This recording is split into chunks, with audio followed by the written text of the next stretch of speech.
మహాభారతంలో పాచికల ఆట అంటే చాలామందికి ఒకటే గుర్తుకొస్తుంది. కాని నిజానికి అక్కడ జరిగింది రెండుసార్లు. మొదటి ఆట ఒక రాజ్యాన్ని నాశనం చేస్తే, రెండో ఆట వాళ్ల తలరాతల్నే మార్చేసింది.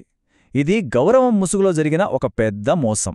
దాని పర్యవసానాలు ఎంత దారుణంగా ఉన్నాయో ఆ కథేంటో ఈరోజు చూద్దాం. మీరు మా పీకల మీద కాలకూట విషంకక్కే భుజంగాలను విడిచారు, దుర్యోధనుడంటాడీ మాట. చూడండి, ఆ మాటల్లో ఎంత ద్వేషముందో, కథలో ఎంత చీకటుందో ఈ ఒక్క మాట చెప్పేస్తుంది. అంటే కౌరవ సభలో అప్పటికున్న ఆ కొద్దిపాటి శాంతి రాబోయే పెను తుఫాను ముందుండే నిశ్శబ్దంలాంటిదని ఈ మాటలే మనకి ఒక హెచ్చరికేస్తున్నాయన్నమాట. సో మొదటి పాచికల ఆట అయిపోయింది. దాని తరువాత అంతా సద్దుమణిగింది అనిపించింది. అబ్బా, మొత్తానికి న్యాయం గెలిచింది, వివేకం నిల్చింది అని అందరూ అనుకున్నారు. కాని అది చాలా బలహీనమైన ఒప్పందం. అక్కడ కనిపించిన పశ్చాత్తాపం జస్ట్ కొద్దిసేపే అంతే. అప్పుడు సీన్లోకి వచ్చాడు అంధరాజు ధృతరాష్ట్రుడు. ఆయన ఏదో పెద్ద పశ్చాత్తాపంతో రగిలిపోతున్నట్టు నటించాడు. పాండవుల్ని పిలిచి, అయ్యో, జరిగిందేదో జరిగిపోయింది, ఆ అవమానాన్ని మర్చిపోండి, మీ రాజధాని ఇంద్రప్రస్థానికి తిరిగి వెళ్ళిపోండి అని చెప్పాడు. పాపం వాళ్లు కూడా నమ్మేశారు. అంతేకాదు, ఆ జరిగిన ఘోరమంతటినీ ఏమన్నాడో తెలుసా? అది కేవలం ఒక వినోదం, కాస్త హద్దులు దాటింది అంతే అని తేల్చేశాడు. సరే, రాజుగారే చెప్పారు గదా అని పాండవులు కూడా ఒక మాయలో పడిపోయారు. అంతా సెటైపోయింది అనుకుంటూ వాళ్ళింటి దారి పట్టారు. కాని వాళ్ల వెనకాలే ఒక కొత్త కుట్రకు బీజం పడుతోందని వాళ్లకు తెలియదు. పాండవులు అలా వెళ్తున్నారో లేదో, ఇక్కడ హస్తినాపురంలో అసూయ, పగతో నిండిన ఒక క్రూరమైన కుట్ర మళ్లీ మొదలైంది. దుర్యోధనుడికి ఈ శాంతి, ఈ సర్దుబాటు అస్సలు నచ్చలేదు. రగిలిపోతున్నాడు. దుర్యోధనుడు, దుశ్శాసనుడు, కర్ణుడు, శకుని ఈ నలుగురు కోపంతో రగిలిపోతున్నారు.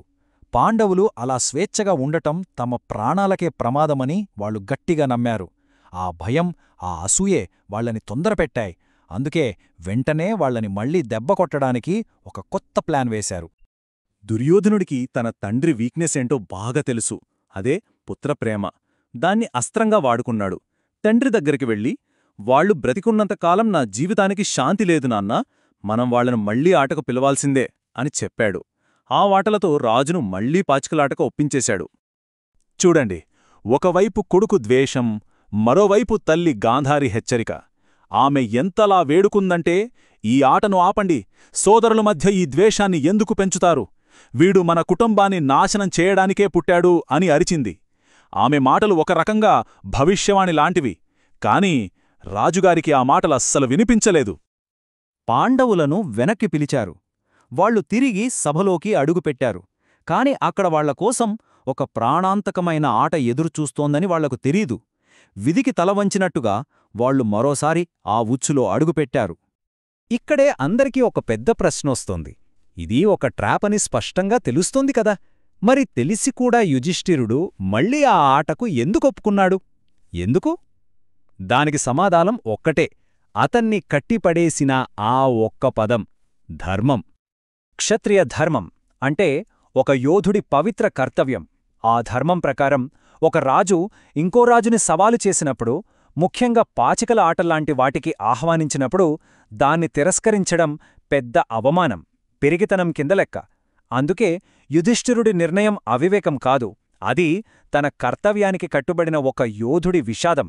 అదే అతని ధర్మ సంకటం. ఈసారి శకుని పెట్టిన నిబంధనలు మామూలుగా లేవు, చాలా క్రూరమైనవి. పంద్యం డబ్బుమీదో, రాజ్యంమీదో కాదు, వాళ్ల స్వేచ్ఛమీద. ఓడిపోతే 12 ఏళ్లు అడవుల్లో ఉండాలి. ఆ తర్వాత 13వ సంవత్సరం ఎవరికీ కనపడకుండా అజ్ఞాతవాసం చెయ్యాలి. ఒకవేళ ఆ చివరి సంవత్సరంలో ఎవరైనా గుర్తుపడితే మళ్లీ మొత్తం 13 ఏళ్ల వనవాసం రిపీట్ అవుతుంది. ఇది అస్సలు తప్పించుకోవడానికి వీల్లేని ఒక చక్రవ్యూహంలాంటిది. శకుని పాచికలు దొర్లించాడు.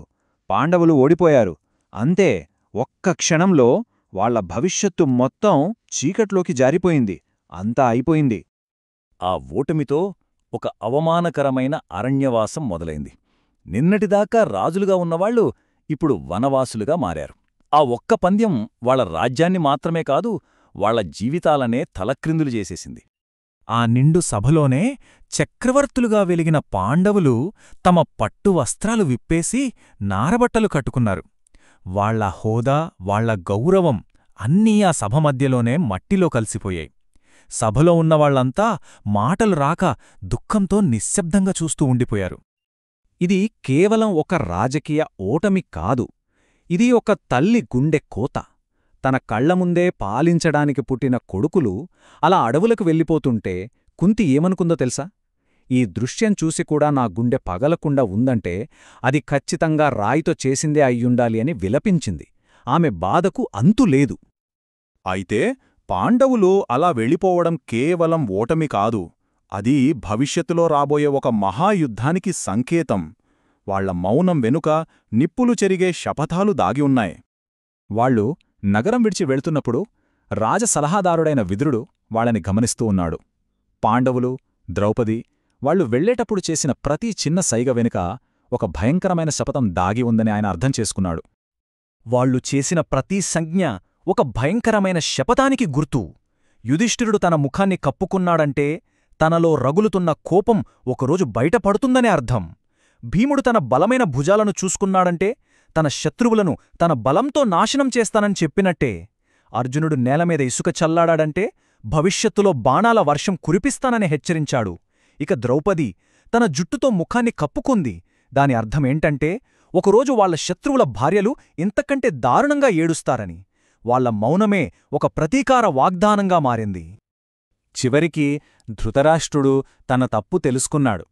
నా బలహీనత, నా కొడుకుమీద ఉన్న ప్రేమే నన్ను గుడ్డివాడిని చేశాయి అని విలపించాడు. కాని ఏం లాభం? జరగాల్సిన వినాశనానికి అప్పటికే పునాది పడిపోయింది. ఆ పశ్చాత్తాపం వల్ల అప్పుడు ఎలాంటి ప్రయోజనం లేదు. ఈ కథ మొత్తం విన్న తర్వాత మన ముందు ఒక పెద్ద ప్రశ్న మిగిలిపోతుంది. కొన్నిసార్లు మనం పాటించే గౌరవం, మనం నమ్మే ధర్మం అవే వినాశనానికి దారితీసినప్పుడు ఆ కర్తవ్యం కోసం మనం చెల్లించే వెల ఎంత? ఈ ప్రశ్నతోనే ఈ కథ విశ్లేషణను ముగిద్దాం.